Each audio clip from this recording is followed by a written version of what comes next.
मोहम्मद मुस्तफ़ा हैं, उनके बेटे अकील अख्तर की मौत का जो मामला है उसको लेकर पोस्टमार्टम रिपोर्ट आने की बात की जा रही है। इंजेक्शन का निशान भी बॉडी पर पाया गया है। तो एसआईटी जांच कर रही है। क्या कहना चाहिए इस मामले में पोस्टमार्टम रिपोर्ट? जी, इसमें पोस्टमार्टम रिपोर्ट हमें आज प्राप्त हुई है और साथ ही जो विसरा जो डॉक्टर्स द्वारा जो लिया गया बॉडी का वो भी प्राप्त हुआ है। अभी डॉक्टर्स ने कोई कंक्लूजन नहीं दिया है कॉज ऑफ डेथ के बारे में और हम जो विसरा को केमिकल एग्जामिनेशन के लिए भेजेंगे। उसकी रिपोर्ट आने के बाद जो भी रिपोर्ट आएगी उसके बाद डॉक्टर से उसका कॉज ऑफ डेथ लिया जाएगा, कंक्लूजन जो उसके बाद। तो जिस तरह से इंजेक्शन के निशान की बात की गई है, तो उसमें कुछ लेकर आया है, कौन सा इंजेक्शन दिया गया था या किस पर्पस के लिए दिया गया? अभी ये कहना बहुत जल्दबाजी होगी क्योंकि हम इसको अभी एग्जामिन कर रहे हैं पोस्टमार्टम रिपोर्ट को भी, और जो मौका के हालात हैं उससे उसको मिलान करके केमिकल एग्जामिनेशन की को सबको मिलान करके उसके बाद ही जो है ना फाइनल वर्डिक्ट कुछ कह सकते हैं कि इसमें रीज़न क्या रहा है। तो कब तक फाइनल हो पाएगा कि जो मौत का असली कारण है वो क्या रहा, और दूसरा रिपोर्ट जो खास इस फाइल में केस में रखी है वो कब तक आती है? इसको हम प्रायोरिटी पे करवाने की कोशिश करेंगे, एक नॉर्मल केस की तरह ना लेके जो प्रायोरिटी पर संबंधित जो भी विभाग उसकी जांच करेगा उनसे हम संपर्क करके और प्रायोरिटी के ऊपर इसको जांच करवा के जल्दी से जल्दी इसका ओपिनियन लेने की कोशिश करेंगे कि रीज़न क्या है। तो सर इस मामले में जो उनके पिता है मोहम्मद अख्तर, उनका भी जो है बयान आया है कि उनका बेटा जो है मानसिक रूप से परेशान था, ड्रग एडिक्ट था और कई बार ऐसी हिंसक घटनाएं जो है वो कर चुका है। और सोशल मीडिया की भी कुछ वीडियोस है जिसमें एलिगेशन भी लगा रहा है और उनको पाक साफ भी बता रहा है। तो सभी जो मामले हैं इसको किस तरह से देखते हैं सर कि दूसरे पक्ष का भी जो बयान है वो है?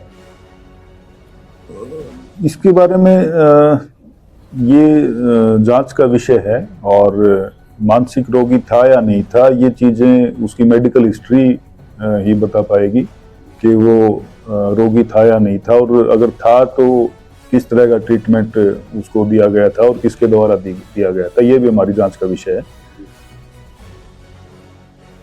तो सर पूछताछ के लिए क्या तब तक जो पिता है, माता और जो जिन पे मामला दर्ज किया गया है कार्रवाई की जाएगी?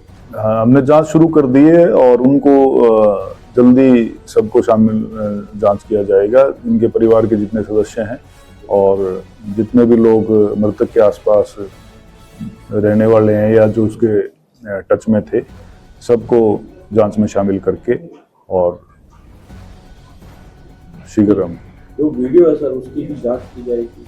जी बिल्कुल, फोरेंसिक में भेजेंगे, उसकी भी जांच, जो भी वीडियो मृतक द्वारा अपलोड किए गए थे उनकी भी जांच की जाएगी, उसने कब और कहां से किन हालात में वो वीडियो भेजे थे उसके भी फोरेंसिक से हम जांच करेंगे।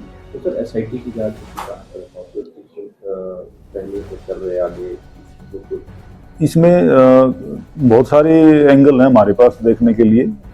अभी जो है ना प्राइमरीली हम देख रहे हैं इसकी मेन तो यही है कि रीज़न क्या है डेथ का, उसके ऊपर हम फोकस है, और उसके अलावा क्या हालात रहे, कैसे इसकी मौत हुई है, ये सारी चीज़ें इसके ऊपर हमारा फोकस रहेगा। और जो आसपास इसके जो साथ रहने वाले लोग थे, आसपास रहने वाले लोग थे, उनको हम जांच में शामिल करेंगे और क्या क्या चीज़ें निकल के सामने आती हैं उसके ऊपर हम कार्रवाई करेंगे। सर इस मामले में जो शिकायत करता है शमशुद्दीन चौधरी, वो भी कहीं ना कहीं जो डीजीपी उन्होंने कहा कि मैं कभी जाता नहीं हूँ। अमलेर कोटला के विधायक का भी बयान है कि कभी मेरे पीए ये रहे नहीं है। तो किस तरह से देखते हैं, क्योंकि कल बयान भी दर्ज किए गए थे, तो उसने कुछ और कहा इस मामले को लेकर, क्योंकि जो पहले शिकायत दी गई है वो सारी सोशल मीडिया वीडियोस और पोस्ट पर दी गई है। देखिए ये कॉग्निजेबल ऑफेंस है, इसमें शिकायतकर्ता कोई भी हो सकता है। शमशुद्दीन ने शिकायत दी और पुलिस ने जो ना उस शिकायत के आधार पर एफआईआर दर्ज की है। तो ये हमारे लिए तो एक शिकायतकर्ता हैं और उनकी शिकायत पर हम कार्रवाई कर रहे हैं। जो भी जांच के दौरान सामने आएगा उसके आधार पर हम कार्रवाई करेंगे। वो उनका कौन है और उनका पास्ट क्या है इसके बारे में। सर एक अंतिम सवाल, जो अब्दुल अख्तर का मोबाइल है जिससे ये वीडियो बनाता था, पोस्ट करता था, क्या वो कब्जे में लिया गया है या अभी कब्जे में नहीं लिया है। हम इसको उससे संबंधित जितने भी डिवाइसेज हैं और जो भी डॉक्यूमेंट हैं उससे रिलेटेड मृतक से, वो सारी चीज़ें हम कब्जा पुलिस में लेंगे और उसके आधार पर उसमें भी अगर हमें कोई एविडेंस मिलती है तो उसके आधार पर